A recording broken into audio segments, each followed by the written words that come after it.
اب یہاں سے آیت نمبر 30 سے آنورڈز تخلیق آدم کا ذکر ہوا ہے، اور اس میں بھی ہمارے لیے بہت سے سبق ہیں۔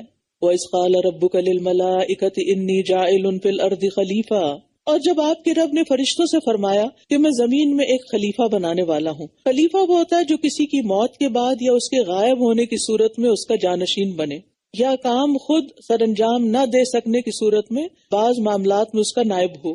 یہاں خلیفہ سے مراد اللہ کا خلیفہ لینا درست نہیں، کیونکہ اللہ تعالیٰ پر نہ تو موت آئے گی، نہ وہ غائب ہے، اور نہ وہ اپنے کاموں میں کسی کا محتاج ہے۔ یہاں خلیفہ سے مراد وہ لوگ ہیں جو نسلاً بعد نسلاً ایک دوسرے کے جانشین بنیں گے۔ تو اس طرح خلیفہ سے مراد صرف آدم علیہ السلام ہی نہیں بلکہ پوری نوع انسانی ہے۔ تو جب آپ کے رب نے فرشتوں سے فرمایا کہ میں زمین میں خلیفہ بنانے والا ہوں، کیونکہ زمین پر پہلے جنات تھے، ان کے بعد انسان آئے اور انہوں نے زمین کا انتظام سنبھالا، انہوں نے کہا کیا آپ اس میں ایسے کو خلیفہ بنائیں گے جو اس میں فساد کرے گا اور خون بہائے گا؟ کیونکہ وہ جنات کے طرز عمل سے یہ جانتے تھے، ان کے پاس غیب کا علم نہیں تھا کہ فیوچر کے بارے میں کچھ جانتے تھے، بلکہ پچھلے تجربے کی بنیاد پر وہ یہ بات کہہ رہے تھے۔ اور ہم آپ کی تعریف کے ساتھ تسبیح کرتے ہیں اور آپ کی پاکیزگی بیان کرتے ہیں۔ فرمایا بے شک میں جانتا ہوں جو تم نہیں جانتے۔ یاد رکھیے فرشتوں پر ایمان لانا بھی ضروری ہے۔ اگر آپ دیکھیں تو یہاں اگرچہ آیات کا بظاہر کانٹیکسٹ کچھ اور نظر آتا ہے، لیکن انہی آیات کے اندر ایمان بالغیب بھی ہے، انہی آیات پر اللہ کی توحید کا ذکر بھی ہے، انہی آیات میں رسالت کا ذکر بھی ہے، کتاب پر ایمان کا ذکر بھی ہے، آخرت پر ایمان کا ذکر بھی ہے، اور یہاں فرشتوں پر ایمان کا ذکر بھی ہے۔ اور یہاں آپ دیکھیے کہ فرشتوں نے جب یہ کہا کہ آپ زمین پر ایک ایسے کو نائب بنانے والے ہیں جو اس میں خون بہائے گا، تو یہ اللہ تعالیٰ پر اعتراض نہیں تھا، انہوں نے بس اپنا کنسرن شو کیا تھا، اور اللہ نے آدم کو سب کے سب نام سکھا دیے، پھر انہیں فرشتوں کے سامنے پیش کیا اور فرمایا اگر تم سچے ہو تو مجھے ان سب کے نام بتاؤ۔ انہوں نے کہا آپ پاک ہیں، ہم کچھ نہیں جانتے سوائے اس کے جو آپ نے ہمیں سکھا دیا، بے شک آپ تو خوب علم رکھنے والے بہت حکمت والے ہیں۔ اس سے ایک اور بات پتہ چل رہی کہ فرشتوں کے پاس بس اپنے فیلڈ کا ہی علم ہے، وہ غیب نہیں جانتے۔ فرشتے نہیں جانتے تو جنات کہاں سے جانتے ہیں؟ لہٰذا جنات کے ذریعے غیب کا علم معلوم کرنا انتہائی غلط چیز ہے۔ اور آپ دیکھیے کہ فرشتوں کا علم جو ہے یہاں جزوی علم ہے، اور وہ مقرب ترین مخلوق ہے اللہ تعالیٰ کی، اس کے باوجود علم غیب نہیں ہے ان کے پاس، غیب تو صرف اللہ ہی جانتا ہے۔ حضرت عائشہ نے فرمایا جو شخص تمہیں کہے کہ نبی صلی اللہ علیہ وسلم غیب جانتے تھے تو بلا شبہ اس نے جھوٹ کہا، اللہ تو فرماتا ہے کہ اس کے سوا کوئی غیب نہیں جانتا۔ اور یہاں اس آیت کے آخر میں اللہ تعالیٰ کے دو نام العلیم اور الحکیم کا ذکر ہوا ہے۔ یہ دونوں نام 29 مرتبہ اللہ تعالیٰ کی کتاب میں مل کر آئے ہیں، العلیم اور الحکیم۔ العلیم وہ جس کا علم کامل ہے، اور الحکیم جس کے سارے فیصلے حکمت پر مبنی ہے۔ زمین و آسمان کی کوئی چیز اس پر پوشیدہ نہیں، اس کے علم نے ہر چیز کا احاطہ کر رکھا ہے، ظاہر کا، باطن کا، باریکی کا، بڑائی کا، اور ہر طرح کا، لیکن اس کے ساتھ ساتھ وہ حکمت بھی رکھتا ہے۔ عام طور پر یہ ہوتا ہے کہ جس شخص کے پاس بہت علم ہو وہ بہت اوور کانفیڈنٹ ہو جاتا ہے، اور اس کی وجہ سے بعض اوقات اس کے اندر ایروگنس آ جاتی ہے، لیکن اللہ سبحانہ وتعالیٰ العلیم ہونے کے ساتھ ساتھ الحکیم ہے۔ قال یا آدم انبئہم باسمائہم، فرمایا اے آدم انہیں ان کے نام بتاؤ۔ پھر جب اس نے انہیں ان سب کے نام بتا دیے تو فرمایا کیا میں نے تمہیں کہا نہ تھا کہ بے شک میں آسمانوں اور زمین کے غیب جانتا ہوں، اور میں جانتا ہوں جو کچھ تم ظاہر کرتے ہو اور جو تم چھپاتے ہو۔ اور جب ہم نے فرشتوں سے کہا آدم کو سجدہ کرو تو ان سب نے سجدہ کیا سوائے ابلیس کے، اس نے انکار کر دیا اور تکبر کیا اور وہ کفر کرنے والوں میں سے ہو گیا۔ اور ہم نے کہا اے آدم تم اور تمہاری بیوی دونوں جنت میں رہو، اور اس میں جہاں کہیں سے چاہو بے روک ٹوک کھاؤ، لیکن اس درخت کے قریب نہ جانا ورنہ تم دونوں ظالموں میں سے ہو جاؤ گے۔ آخر کار شیطان نے ان دونوں کو وہاں سے پھسلا دیا اور انہیں اس سے نکلوا دیا جہاں وہ تھے، اور ہم نے کہا اتر جاؤ، تم ایک دوسرے کے دشمن ہو اور تمہارے لیے ایک مدت تک زمین میں ٹھہرنا اور فائدہ اٹھانا ہے۔ بعض لوگوں کا خیال ہے کہ شیطان جو ہے وہ بھی فرشتہ تھا، وہ فرشتہ نہیں تھا، لیکن اپنی عبادت اور اپنے ظاہری اعمال کی بنا پر فرشتوں کے قریب ہو گیا تھا اور فرشتوں کے ساتھ ساتھ ہوتا تھا، لیکن اس کے دل کے اندر وہی نفاق چھپا ہوا تھا جو نبی صلی اللہ علیہ وسلم کے زمانے میں اور ہر دور میں ایسے لوگوں کے اندر ہوتا ہے کہ ان کے ظاہری اعمال بڑے نیک ہوتے ہیں جو دکھاوے کے ہوتے ہیں، لیکن اندر ایمان نہیں ہوتا۔ تو شیطان کے بھی اندر صحیح ایمان نہیں تھا اور اس کے اندر تکبر تھا جو کہ ایمان کے منافع ہوتا ہے، اسی لیے تکبر اگر رائی کے دانے برابر بھی ہے تو انسان جنت میں داخل نہ ہو سکے گا۔ تو اس بنا پر اس نے انکار کر دیا. اس کی انشاءاللہ تفصیل آگے سورۃ الاعراف میں آئے گی. لیکن یہ ہے کہ یہاں جو بات بتانا مقصود ہے وہ یہ کہ شیطان نے آدم علیہ السلام اور ان کی بیوی کو جو دونوں جنت کی نعمتوں کے مزے کر رہے تھے وہاں سے ان کو نکلوا کے چھوڑا. اس میں ایک بہت بڑی عبرت ہے ہم سب کے لیے کہ ہمیں بھی شیطان ہر اس عمل کی طرف لے جاتا ہے، خوشنما بنا کے دکھاتا ہے اور ہم سے جھوٹے وعدے کرتا ہے کہ اس کے کرنے سے کچھ نہیں ہوگا، یہ تو معمولی سی چیز ہے، بس کر لو، دیکھو اس کا کتنا فائدہ ہے. برائی کو خوبصورت بنا کے پیش کرتا ہے اور اس کا اصل مقصد کیا ہے کہ بنی نوع آدم کو کسی بھی طرح جنت میں جانے سے روک دیا جائے، بلکہ وہ اس کے ساتھ ہمیشہ کے لیے جہنم میں جا کے جلے. تو آپ دیکھیں کہ آدم علیہ السلام جن کو اللہ نے اپنے ہاتھ سے بنایا اور فرشتوں کو جن کے آگے سجدہ کروایا، اگر ان کو شیطان نے پھسلا لیا تو ہمارے ایمان کا کیا حال ہے اور ہمارے یقین کا کیا حال ہے، اور ہم اس دشمن کی زد میں کس قدر ہو سکتے ہیں. لہٰذا ہم سب کو چوکنا رہنے کی ضرورت ہے. پھر آدم نے اپنے رب سے توبہ کے چند کلمات سیکھ لیے، اللہ سبحانہ وتعالیٰ نے خود ہی سکھائے، اور پھر انہی کلمات سے توبہ کی تو اس نے اس پر مہربانی کی. بے شک وہ بہت توبہ قبول کرنے والا، نہایت رحم کرنے والا ہے. ہم نے کہا تم سب یہاں سے اتر جاؤ، پھر اگر تمہارے پاس میری طرف سے کوئی ہدایت آئے تو جو میری ہدایت کی پیروی کریں گے تو ان پر نہ کچھ خوف ہوگا اور نہ وہ غمگین ہوں گے. اور وہ لوگ جنہوں نے کفر کیا اور ہماری آیات کو جھٹلا دیا، اللہ کی آیات کو جھٹلا دیا، وہ آگ والے ہیں، وہ اس میں ہمیشہ رہنے والے ہیں. تمام انسانوں کو خطاب کرنے کے بعد بنی اسرائیل سے اب خصوصی خطاب شروع ہو رہا ہے، کیونکہ اہل کتاب ہونے کی وجہ سے ان کا حق زیادہ ہے کہ وہ نبی صلی اللہ علیہ وسلم پر ایمان لائیں. یہ خطاب کبھی انعامات یاد دلا کر ہے جو ان پر کیے گئے، کبھی ان کی بدعمالیوں پر ڈانٹ کے ساتھ ہے، اور کبھی ان سزاؤں کے ذکر کے ساتھ ہے جو ان کی نافرمانیوں پر انہیں دی گئی. یہاں سے لے کر آیت نمبر 147 تک ان پر 10 انعامات، ان کی 10 بدعمالیوں اور انہیں دی جانے والی 10 سزاؤں کا ذکر ہے. تو اللہ تعالیٰ فرماتے ہیں یا بنی اسرائیل اذکروا نعمتی التی انعمت علیکم واوفوا بعہدی اوف بعہدکم وایای فارہبون.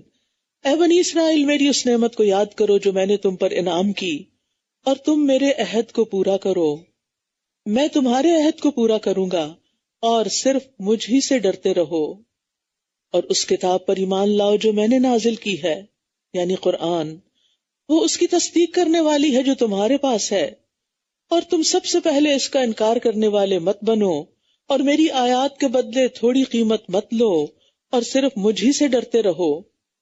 تھوڑی قیمت کا مطلب یہ نہیں کہ زیادہ قیمت لے لو، بلکہ مطلب یہ ہے کہ آیات الہی کے بدلے اگر پوری دنیا بھی تمہیں مل جائے تو متاع قلیل ہے. اللہ تعالیٰ فرماتے ہیں سورۃ النساء میں قل متاع الدنیا قلیل، کہہ دیجئے دنیا کا سامان بہت تھوڑا ہے. دین بیچ کر دنیا حاصل کرنا، غلط فتوے دینا اور دنیا کے مال و متاع کی حرص رکھنا بہت گھاٹے کا سودا ہے. اگر کسی کو ساری دنیا کا مال بھی مل جائے اس کے بدلے تو آخرت میں وہ کام نہیں آئے گا، آخرت کے مقابلے میں وہ حقیر متاع ہے. اس لیے انسان کو اپنے دین کے معاملے میں کسی بھی چیز کو ترجیح نہیں دینی چاہیے. پھر فرمایا اور تم حق کو باطل کے ساتھ خلط ملط نہ کرو اور نہ حق کو چھپاؤ جبکہ تم جانتے ہو، اور نماز قائم کرو اور زکوٰۃ ادا کرو اور رکوع کرنے والوں کے ساتھ رکوع کرو. یعنی نماز با جماعت کا حکم ہے، کیونکہ اقامت صلاۃ کا حصہ ہے یہ کہ مرد جماعت سے نماز پڑھیں. أَتَأْمُرُونَ النَّاسَ بِالْبِرِّ وَتَنْسَوْنَ أَنفُسَكُمْ وَأَنْتُمْ تَتْلُونَ الْكِتَابَ أَفَلَا تَعْقِلُونَ. کیا تم لوگوں کو نیکی کا حکم دیتے ہو اور اپنے آپ کو بھول جاتے ہو حالانکہ تم کتاب کی تلاوت کرتے ہو؟ کیا تم عقل سے کام نہیں لیتے؟ اور صبر اور نماز سے مدد لو، بے شک وہ بہت بھاری ہے مگر ان لوگوں پر نہیں جو اللہ کے لیے عاجزی کرنے والے ہیں. یہ نسخہ بتا دیا گیا مشکلات سے نکلنے کا، دعا کے ساتھ ساتھ صبر اور نماز. نبی صلی اللہ علیہ وسلم کو جب کوئی پریشانی ہوتی فوراً نماز کی طرف لپکتے تھے. ہمیں کوئی پریشانی ہوتی ہے تو ہم کیا کرتے ہیں؟ فوراً فون کی طرف لپکتے ہیں کہ کسی کو اپنا ماجرا سنا دے، کسی سے بات کر کے اپنا کتارسس کر لیں. ہم نے آج سے کیا عادت بنانی ہے؟ کوئی تکلیف دہ بات، کوئی بیماری ہو، کوئی پریشانی ہو، کوئی غم ہو، دکھ ہو، اپنی جان کی طرف سے، اولاد کی طرف سے، مال کی طرف سے، لوگوں کی طرف سے، کہیں سے بھی فوراً اللہ کی طرف رجوع کرنا ہے. نماز اور صبر، منہ بند رکھنا ہے، اپنے آپ کو اللہ کی اطاعت پر جما کر رکھنا ہے. لیکن یہ کام کون کر سکتے ہیں؟ وہی جن کے اندر خشوع ہو، عاجزی ہو، وہ جو یقین رکھتے ہیں کہ وہ اپنے رب سے ملاقات کرنے والے ہیں آخرت میں، اور بے شک وہ اسی کی طرف لوٹ کر جانے والے ہیں۔ پھر دوبارہ خطاب ہے، اے بنی اسرائیل، میری اس نعمت کو یاد کرو جو میں نے تم پر انعام کی تھی، اور یہ کہ بلا شبہ میں نے تمہیں تمام جہانوں پر فضیلت بخشی تھی، اور ڈرو اس دن سے جب کوئی شخص کسی کے کچھ کام بھی نہ آئے گا، اور نہ اس سے کوئی سفارش قبول کی جائے گی، اور نہ اس سے کوئی معاوضہ لیا جائے گا، اور نہ وہ مدد کیے جائیں گے۔ نعمت یاد دلانے کے بعد اب انہیں قیامت کے عذاب سے بھی ڈرایا جا رہا ہے۔ بنی اسرائیل کے فساد کی اصل وجہ یہ تھی کہ وہ اپنے انبیاء، علماء اور بزرگوں پر بڑا ناز کرتے تھے، اور وہ سمجھتے تھے کہ ہم خواہ کتنے ہی گناہ کر لیں، ہمارے بزرگ اور آباء و اجداد ہمیں بخشوا لیں گے، وہ بڑے نیک لوگ تھے۔ یہاں اسی باطل گمان کی تردید کی گئی ہے، ورنہ قیامت کے دن شفاعت تو ہوگی جس کے لیے اللہ تعالیٰ اجازت دے گا، لیکن وہ لوگ جو اللہ کی نافرمانیوں پر ہٹ دھرمی اختیار کیے ہوئے ہوں ان کے لیے شفاعت نہیں ہے۔ آج ہمارے عقائد میں کیا چیز آ گئی ہے کہ جو جی چاہے کرو، حرام خوری کرو، دوسروں کا مال غصب کر لو، دوسروں پر ظلم اور زیادتی کرو، دوسروں کو نیچا دکھاؤ، نماز کا دل چاہتا تو پڑھو، نہیں تو نہ پڑھو، اور اب تو روزے پہ بھی لوگوں نے کمپرومائز کرنا شروع کر دیا ہے، چھوٹے چھوٹے بہانے سامنے لا کر، اور اسی طرح زکوٰۃ، بہت سے لوگوں کو پتہ ہی نہیں کہ زکوٰۃ دی بھی جاتی ہے اور کیسے دی جاتی ہے، یہ تو پھر دور کی بات ہے۔ ان ساری چیزوں سے غفلت کی اصل وجہ کیا ہے؟ کہ ہاں کوئی ہوگا جو ہمیں چھڑا لے گا، وہ ہم ہیں نا نبی صلی اللہ علیہ وسلم کی امت۔ تو ان عقائد کی اصلاح کی بھی ضرورت ہے کہ قرآن اس کے بارے میں کیا کہتا ہے۔ یعنی نبی صلی اللہ علیہ وسلم کی شفاعت ہوگی، لیکن وہ شفاعت جہنم سے نکلوانے کے لیے ہوگی۔ اب آپ خود سوچئے کہ جہنم میں جانا کیا آسان ہے؟ اس سے پہلے کہ انسان کو جہنم کی آگ چھوئے، اسی دنیا کے اندر اپنے گناہوں کی معافی مانگ لینی چاہیے اور ان سے توبہ کر لینی چاہیے۔ وَإِذْ نَجَّيْنَاكُمْ مِنْ آلِ فِرْعَوْنَ، اور یاد کرو جب ہم نے تمہیں آل فرعون سے نجات دی، وہ تمہیں سخت عذاب دیتے تھے، وہ تمہارے بیٹوں کو ذبح کر ڈالتے اور تمہاری عورتوں کو زندہ چھوڑ دیتے تھے، اور اس میں تمہارے رب کی طرف سے بہت بڑی آزمائش تھی۔ اور جب ہم نے تمہارے لیے سمندر کو پھاڑ دیا، پھر ہم نے تمہیں نجات دی اور آل فرعون کو غرق کر دیا جبکہ تم دیکھ رہے تھے۔ اور ہم نے موسیٰ سے 40 راتوں کا وعدہ لیا، پھر اس کے جانے کے بعد تم نے بچڑے کو معبود بنا لیا اور تم ظلم کر رہے تھے، پھر اس کے بعد بھی ہم نے تمہیں معاف کر دیا تاکہ تم شکر ادا کرو۔ اور جب ہم نے موسیٰ کو کتاب اور فرقان عطا کیا تاکہ تم ہدایت پا سکو، اور جب موسیٰ نے اپنی قوم سے کہا، اے میری قوم، بے شک تم نے بچڑے کو معبود بنا کر اپنی جانوں پر ظلم کیا ہے، لہٰذا تم اپنے پیدا کرنے والے کے حضور توبہ کرو اور اپنے مجرموں کو قتل کر ڈالو، یہ تمہارے لیے تمہارے پیدا کرنے والے کے نزدیک زیادہ بہتر ہے، پھر وہ تم پر مہربان ہو گیا، بے شک وہ توبہ قبول کرنے والا بہت رحم فرمانے والا ہے۔ یاد رکھیے، بعض گناہوں کی معافی سزا کے بعد ہی ہوتی ہے، جیسے یہاں بنی اسرائیل کو معاف تو کر دیا گیا لیکن ان کو سزا بھی دی گئی۔ اور جب تم نے کہا، اے موسیٰ، ہم جب تک اللہ کو سامنے نہ دیکھ لیں ہرگز تمہارا یقین نہ کریں گے، تو تمہیں بجلی کی کڑک نے آ پکڑا اور تم دیکھ رہے تھے، پھر ہم نے تمہاری موت کے بعد تمہیں زندہ کر اٹھایا تاکہ تم شکر ادا کرو، اور ہم نے تم پر بادلوں کا سایہ کیا اور تم پر من و سلوہ اتارا، کھاؤ ان پاکیزہ چیزوں میں سے جو ہم نے تمہیں عطا کی ہیں، اور انہوں نے ہم پر ظلم نہیں کیا بلکہ وہ اپنی ہی جانوں پر ظلم کر رہے تھے۔ یاد رکھیے، گناہ کر کے انسان اپنے اوپر ظلم کرتا ہے، اللہ سبحانہ و تعالیٰ کا کچھ بھی نقصان نہیں ہوتا، اسے کوئی فرق نہیں پڑتا کہ کوئی اس کی عبادت کرے یا اس کی نافرمانی کرے، فرق ہم ہی کو پڑتا ہے۔ لہٰذا اپنے فائدے کی خاطر اللہ کے بن جائیں، اللہ کے عبادت گزار فرما بردار بندے بن جائیں۔ اور جب ہم نے کہا کہ اس بستی میں داخل ہو جاؤ اور اس میں جہاں سے چاہو خوب کھاؤ، اور دروازے سے سجدہ کرتے ہوئے داخل ہونا، اور حتتن یعنی بخشش فرما دے یا بخش دے کہتے جانا، تو ہم تمہاری خطائیں معاف کر دیں گے اور ہم نیکی کرنے والوں کو اور زیادہ دیں گے۔ موسیٰ علیہ السلام کے بعد جب یوشع بن نون نے بیت المقدس فتح کر لیا تو بنی اسرائیل کو حکم دیا گیا کہ وہ اب فاتح کی حیثیت سے تکبر کرتے ہوئے نہیں جائیں، بلکہ سر جھکا کر سجدہ کرتے ہوئے اللہ کے حضور اور شکر ادا کرتے ہوئے اس بستی میں داخل ہوں کہ اللہ نے سال ہا سال کے بعد انہیں ان کا وطن واپس لوٹا دیا ہے۔ لیکن انہوں نے کیا کیا؟ انہوں نے مستی کی، جو اللہ تعالیٰ نے فرمایا وہ نہیں کیا، جو ان کے دلوں نے کہا وہ کیا. انہیں کہا گیا تھا ہتتن کہو، انہوں نے ہنتتن کہا کہ ہمیں گندم چاہیے. کوئی بھی شخص اللہ کے کلام، اللہ کے دین کا مذاق کب اڑاتا ہے؟ جب اس کو کوئی اہمیت نہیں دیتا. یہ کوئی معمولی بات نہیں تھی. آج آپ دیکھیں، افسوس کے ساتھ کہنا پڑتا ہے کہ مسلمانوں کے اندر ایسے لوگ ہیں جو آیات الہی کا معنی بدل دیتے ہیں اور جو اس کا مذاق بھی اڑاتے ہیں اور اس کے لطیفے بھی بناتے ہیں. یہ کسی مسلمان کے شایان شان نہیں ہو سکتا. وَبَدَّلَ الَّذِينَ ظَلَمُوا قَوْلًا غَيْرَ الَّذِي قِيلَ لَهُمْ، پھر جن لوگوں نے ظلم کیا انہوں نے اس بات کو جو انہیں کہی گئی تھی بدل کر کچھ اور کر دیا. تو ہم نے ان لوگوں پر جنہوں نے ظلم کیا تھا آسمان سے عذاب نازل کیا کیونکہ وہ نافرمانی کرتے تھے. پھر اللہ نے بھی ان کو نہیں چھوڑا، اللہ کی پکڑ آ گئی ان پر. وَإِذِ اسْتَسْقَىٰ مُوسَىٰ لِقَوْمِهِ، اور جب موسیٰ نے اپنی قوم کے لیے پانی مانگا تو ہم نے کہا اپنا عصا پتھر پر مارو، تو اس سے 12 چشمے پھوٹ نکلے. سب لوگوں نے اپنا اپنا گھاٹ معلوم کر لیا. اللہ کے رزق میں سے کھاؤ اور پیو اور زمین میں مفسد بن کر نہ پھرو. تو اللہ تعالیٰ نے صحرائے تیہ میں جب وہ مصر سے نکل کر سمندر پار کر کے دوسرے علاقے میں آئے تو وہاں پر انہوں نے بچڑے کی پوجا شروع کر دی. تو انہیں پھر کہا جاتا ہے کہ 40 سال تک اسی صحرا میں چھوڑ دیا گیا. اور یہاں ان کے لیے نہ پانی کا انتظام تھا، نہ کھانے کا انتظام تھا، اور نہ گھر تھے اور نہ سایہ تھا. تو اللہ سبحانہ وتعالیٰ نے ساری نعمتیں ان کو یہاں عطا کی اور ان کی تربیت کی صحرا میں رکھ کر.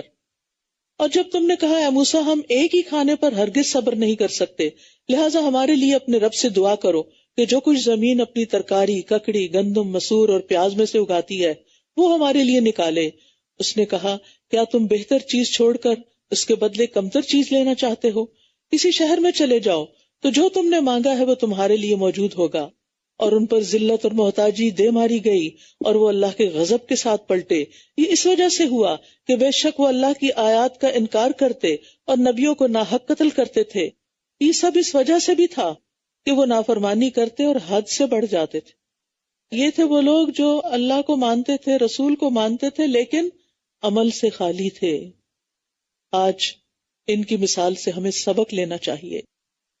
جہاں عذاب کی بات ہوئی تو ظاہر ہے کہ سارے بنی اسرائیل ایک جیسے نہیں تھے، ان میں اچھے عمل کرنے والے بھی تھے، تو ان کو خوشخبری بھی سنائی گئی. ان الذین آمنوا والذین ہادوا والنصارى والصابئین من آمن باللہ والیوم الآخر وعمل صالحا فلہم اجرہم عند ربہم ولا خوف علیہم ولا هم یحزنون. بے شک جو لوگ ایمان لائے اور جو یہودی بن گئے اور عیسائی اور صابی، جو بھی اللہ اور یوم آخرت پر ایمان لائے اور نیک عمل کرے، تو ایسے لوگوں کے لیے ان کا اجر ان کے رب کے پاس ہے اور ان پر نہ کوئی خوف ہوگا اور نہ ہی وہ غمگین ہوں گے.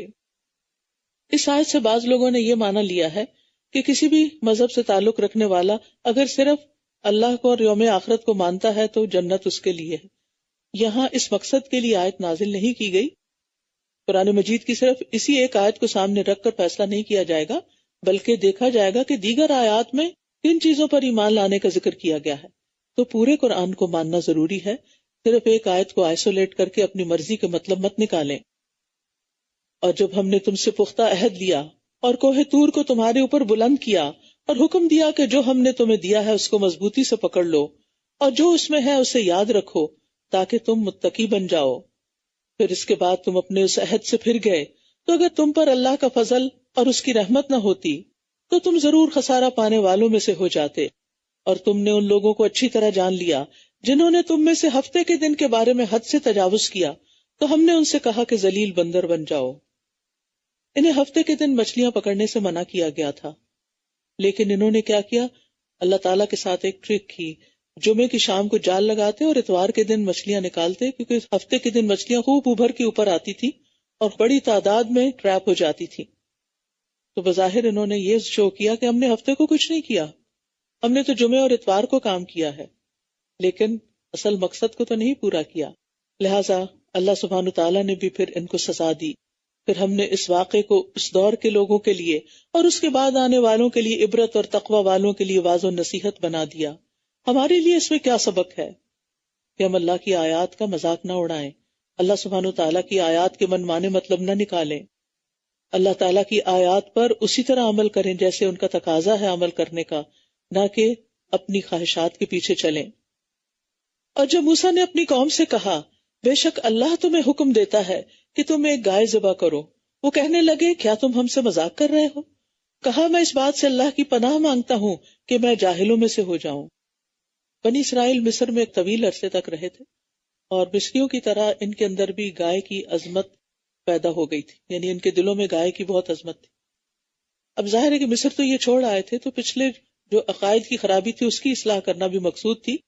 تو موسیٰ علیہ السلام نے ان کو حکم دیا کہ گائے ذبح کریں تاکہ ان کے دل سے گائے کی جو عظمت ہے یا جو گائے کو پوجنے کی جو بات ہے، جیسے انہوں نے صحرائے میں بچڑے کو معبود بنا لیا تھا، تو وہ نکل جائے۔ تو انہوں نے کہا کہ ہیں گائے کو ذبح کریں، یہ تو بڑی عجیب بات ہے، لگتا ہے تم صحیح بات نہیں کر رہے، مذاق کر رہے ہو۔ موسیٰ علیہ السلام نے کہا پیغمبر ایسے مذاق نہیں کیا کرتے، پیغمبر لوگوں کو صحیح صاف ستھری بات بتاتے ہیں۔ تو انہوں نے کہا کہ میں اس بات سے اللہ کی پناہ مانگتا ہوں کہ میں جاہلوں میں سے ہو جاؤں اور میں تم سے کوئی ایسی بات کہوں۔ انہوں نے کہا اے موسیٰ اپنے رب سے ہمارے لیے دعا کرو کہ وہ ہمارے لیے واضح کر دے کہ وہ گائے کس طرح کی ہو، بجائے اس کے کہ خود دعا کرتے۔ موسیٰ علیہ السلام سے کہا کہ تم دعا کرو۔ آج ہمارا حال کیا ہے؟ ہم خود کچھ نہیں کرتے اور صرف کچھ مخصوص لوگوں کو دعائیں کرنے کے لیے چن لیتے ہیں کہ جب کوئی مسئلہ تو بس یہ ہمارے لیے دعا کر دیں اور ہم دنیا میں لگے رہیں۔ ہم میں سے ہر شخص کا اپنا پرسنل تعلق ہونا چاہیے اللہ تعالیٰ سے، اور دعا جو ہے وہ بندے اور رب کے بیچ میں ایک بہت کلوز ریلیشن شپ کو ظاہر کرتی ہے۔ انسان کو جب کوئی ضرورت پیش آتی ہے تو وہ کس کے بارے میں سوچتا ہے؟ اس کے بارے میں جو اس کی ضرورت پوری کر دے گا۔ تو بحیثیت ایک مومن کے ہمیں سب سے پہلا خیال کس کے بارے میں آنا چاہیے؟ اس سے ہم اپنے ایمان کا جائزہ لے سکتے ہیں کہ ہمارا ایمان کس درجے کا ہے۔ اگر تکلیف کے وقت سب سے پہلے اللہ یاد آتا ہے، ہائے امی ہائے ابا نہیں کہتے بلکہ یا اللہ کہتے ہیں، تو اس کا مطلب ہے کہ اللہ سبحانہ وتعالیٰ سے ہم سب سے بڑھ کر محبت کرتے ہیں۔ والذین آمنوا اشد حبا للہ۔ لیکن اگر اس وقت ہم کبھی کسی کے بارے میں سوچتے ہیں کہ فلاں مدد کرے گا، فلاں کام آئے گا، یہ سب ٹھیک ہے، یہ اسباب ہے اور اللہ ہی پیدا کرتا ہے اور اللہ ہی دل میں ڈالتا ہے، لیکن پہلا خیال اور پہلا رجوع اللہ ہی کی طرف ہونا چاہیے۔ یہ اللہ پر ایمان لانے کا تقاضا ہے۔ انہوں نے کہا تم اپنے رب سے ہمارے لیے دعا کرو کہ وہ ہمارے لیے واضح کر دے کہ اس کا رنگ کیسا ہو۔ اب یہ بار بار سوال کیوں کر رہے تھے؟ کیونکہ اصل میں تو کرنا ہی چاہتے تھے، سوچ رہے تھے کہ شاید اس طرح معاملہ ٹل ہی جائے۔ موسیٰ نے کہا بے شک وہ فرماتا ہے کہ وہ گائے ایسے گہرے زرد رنگ کی ہو جو دیکھنے والوں کو خوش کر دے۔ انہوں نے کہا اپنے رب سے ہمارے لیے دعا کرو کہ وہ ہمارے لیے واضح کر دے کہ وہ کس طرح کی ہو، کیونکہ گائیں ہمیں ایک دوسرے سے مشابہ معلوم ہوتی ہیں، اور اگر اللہ نے چاہا تو ہم ضرور راہ پانے والے ہیں۔ کہا وہ فرماتا ہے کہ وہ گائے نہ کام کرنے والی ہو کہ زمین میں ہل جوتتی ہو اور نہ کھیتی کو پانی پلاتی ہو، صحیح سلامت ہو، اس میں کوئی داغ نہ ہو۔ کہنے لگے اب تم ٹھیک بات لائے ہو۔ بس انہوں نے اسے ذبح کیا اور لگتا نہ تھا کہ وہ ایسا کریں گے، بار بار سوال کر کے کام کو اپنے لیے مشکل بنا لیا، اور بڑی مشکل سے پھر وہ گائے انہیں ملی بھاری قیمت دے کر۔ تو اسے یہ پتہ چلتا ہے کہ اللہ تعالیٰ کے احکامات میں بہت زیادہ بال کی کھال نہیں اتارنی چاہیے، بہت زیادہ سوال نہیں کرنے چاہیے۔ حدیث میں آتا ہے ہلاک المتنطعون، بال کی کھال اتارنے والے ہلاک ہو گئے، کیونکہ جتنے زیادہ ہم سوال کرتے ہیں اتنا ہی پھر کام مشکل ہوتا چلا جاتا ہے۔ مثلا کوئی مہمان آپ کے پاس آیا تو آپ اس کے لیے جو آپ کے گھر میں میسر ہے لا کے رکھ دیتے ہیں، اور اگر آپ اس سے پوچھتے ٹھنڈا پئیں گے یا گرم، تو ہو سکتا ہے کہ ٹھنڈا ہو ہی نہ گھر میں، کوئی جوس ڈرنک وغیرہ نہیں رکھا ہوا۔ اگر اس نے کہہ دیا ٹھنڈا تو پھر کیا کریں گے؟ مشکل پڑ گئی نا، پھر آپ کسی کو بھیجیں گے منگوانے کے لیے، میٹھا پئیں گے یا نمکین، یا اسی طرح کے طرح طرح کے سوال کیا کرتے ہیں، کام کو مشکل کر دیتے ہیں۔ لہٰذا اللہ سبحانہ وتعالیٰ کے احکامات پر بھی ہمیں بہت سوال جواب نہیں کرنے چاہیے، سیدھے سیدھے صاف احکامات پر عمل کرتے جانا چاہیے، اطاعت کا جذبہ ہمارے اندر ہونا چاہیے۔ اب ہوا یہ کہ اسی دوران وہاں ایک شخص کو کسی نے قتل کر دیا اور معاملہ بہت مشتبہ ہو گیا، پتہ نہیں چل رہا تھا کہ قاتل کون ہے۔ بنی اسرائیل گائے کو ذبح کرتے ہوئے ڈر رہے تھے، کیونکہ تقدس تھا نا، ان کے دلوں میں اس کی عظمت بیٹھی ہوئی تھی، تو سمجھتے تھے گائے ذبح کی تو ہم پہ شامت آ جائے گی۔ جیسے جو لوگ مثلاً ایسے رسم و رواج کے پابند ہوتے ہیں، جیسے 11ویں ضرور دینی ہے ورنہ بھینس مر جائے گی، گاؤں وغیرہ میں لوگوں کے اندر اس طرح کے عقائد پائے جاتے ہیں، اور وہ سمجھتے ہیں کہ اگر ہم نے اپنی منت نہیں مانی تو بس پھر ہمارا کوئی نقصان ہو جائے گا۔ ان کے دل میں بھی کچھ ایسا ہی خوف تھا، حالانکہ ایسی کوئی بات نہیں تھی. اللہ سبحانہ تعالیٰ نے ایک نشانی پیدا کر دی کہ گائے کا ذبح کرنا جو تھا وہ ایک فائدے کی چیز تھی. اور وہ کیا؟ اور جب تم نے ایک شخص کو قتل کر ڈالا پھر تم اس کے بارے میں باہم جھگڑنے لگے، اور جو کچھ تم چھپا رہے تھے اللہ اسے ظاہر کرنے والا تھا. پھر ہم نے کہا اس مقتول کو اس گائے کے بعض حصے سے ضرب لگاؤ. اسی طرح اللہ مردوں کو زندہ کرتا ہے اور وہ تمہیں اپنی نشانیاں دکھاتا ہے تاکہ تم عقل سے کام لو. تو کیا ہوا کہ گائے ذبح کرنے سے نقصان کی بجائے فائدہ ہو گیا، اور وہ مقتول جس کے قاتل کا پتہ نہیں چل رہا تھا وہ زندہ ہو کے اٹھ بیٹھا اور بولا کہ مجھے فلاں نے قتل کیا ہے. اور اس طرح ایک اور چیز بھی ان کے دلوں میں مزید مضبوط ہو گئی، اور وہ کیا تھی کہ ان کا آخرت پر یقین مضبوط نہیں تھا کہ کس طرح اللہ تعالیٰ دوبارہ زندہ کرے گا. وہ شکوک و شبہات کا شکار ہو گئے تھے. تو اللہ تعالیٰ نے یہ چیز بھی ان پہ واضح کر دی کہ جس طرح اللہ تعالیٰ نے اس طریقے سے ایک مردہ انسان کو، مقتول انسان کو زندہ کر دکھایا، قیامت کے دن بھی اسی طرح اللہ تعالیٰ مرنے کے بعد تم سب کو دوبارہ زندہ کرے گا، پھر تمہارا حساب کتاب لے گا. پھر اس کے بعد تمہارے دل سخت ہو گئے کیونکہ جو سیکھنا چاہیے تھا اس سے وہ نہیں سیکھا. اس میں بہت ڈرنے کی بات ہے. قرآن پڑھنے کے بعد جو سیکھنے کی بات ہوتی ہے اگر انسان نہیں سیکھتا تو علم آنے کے بعد دل اور سخت ہو جاتا ہے، بے حس ہو جاتا ہے، پھر رونا بھی نہیں آتا، پھر اللہ کی طرف رجوع بھی نہیں ہوتا. تو دلوں کی سختی سے پناہ مانگنی چاہیے. پھر اس کے بعد تمہارے دل سخت ہو گئے گویا وہ پتھروں کی طرح ہے یا ان سے بھی زیادہ سخت.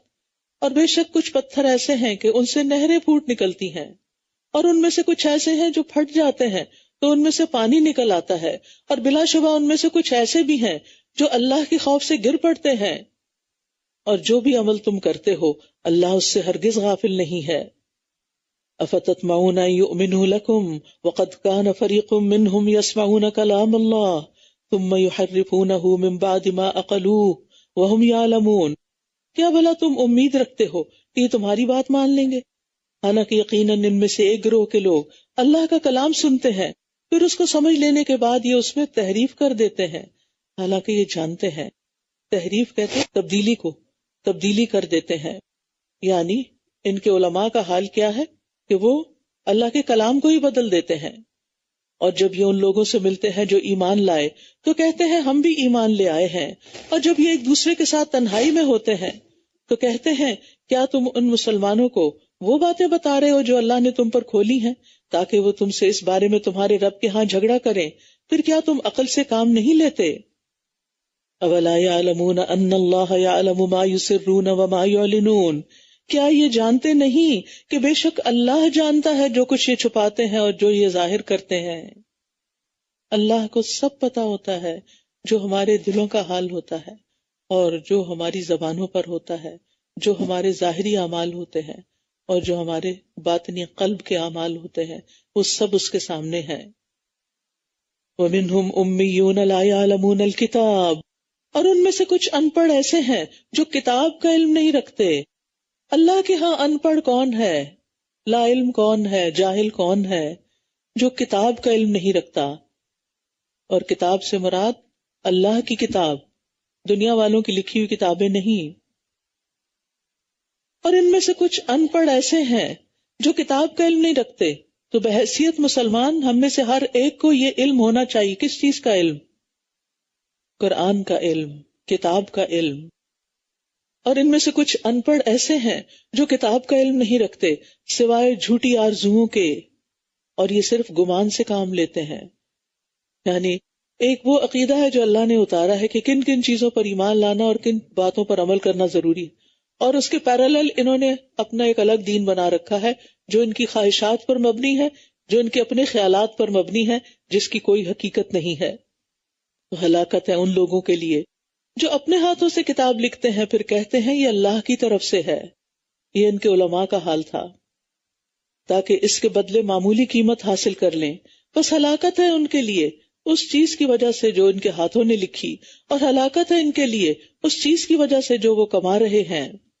اور وہ کہتے ہیں ہمیں گنتی کے چند دن کے سوا دوزخ کی آگ ہرگز نہ چھوئے گی. اب یہ ان کے عقیدے کا ایک اور بگاڑ تھا. آخرت پر ایمان میں ایک اور نقص تھا کہ وہ سمجھتے تھے کہ ہم چاہے شرک کریں، کچھ بھی کریں، تو بس ہم چونکہ اللہ کے پیارے ہیں اللہ کے محبوب ہیں، لہٰذا اول تو ہم آگ میں جائیں گے نہیں، اور اگر گئے بھی تو چند دنوں کے بعد نکال لیے جائیں گے۔ کہہ دیجئے کیا تم نے اللہ سے کوئی عہد لے رکھا ہے؟ تو اللہ اپنے عہد کے کبھی خلاف نہ کرے گا۔ یا تم اللہ کے بارے میں وہ بات کہتے ہو جس کا تم خود بھی علم نہیں رکھتے۔ بلا من کسب سیئۃ واحاطت بہ خطیئتہ فاولئک اصحاب النار ہم فیہا خالدون۔ ہاں، جس نے کوئی برائی کمائی اور اس کے گناہ نے اسے گھیر لیا تو یہی لوگ آگ والے ہیں، یہ اس میں ہمیشہ رہیں گے۔ اور جو لوگ ایمان لائے اور انہوں نے نیک عمل کیے وہی جنت والے ہیں، وہ اس میں ہمیشہ رہیں گے۔